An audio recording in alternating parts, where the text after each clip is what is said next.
ഒരുപാട് കാലത്തെ കാത്തിരിപ്പിന് ശേഷം ഗുരുവായൂരപ്പന്റെ അടുത്തേക്ക് ഒരു യാത്രയുണ്ട്.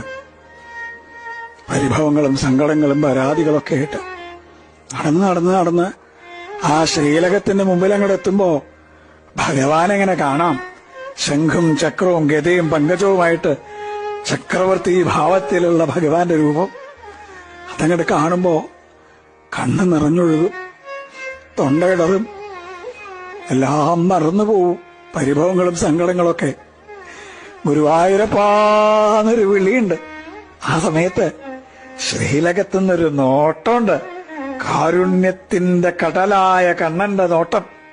ഞാൻ ഇല്ലേ കൂടെ എന്ന് പറഞ്ഞിട്ട് ആ കണ്ണനെ ഹൃദയത്തിലേക്ക് നിറയ്ക്കുമ്പോഴേക്കും ദ്വാരപാലകർ നമ്മളെ നിൽക്കിണ്ടാവും. പക്ഷെ ആ കാരുണ്യം നിറഞ്ഞൊരു നോട്ടല്ലേ, അത് മതി നമ്മളെ പരമാനന്ദത്തിൽ ആറാടിക്കാൻ.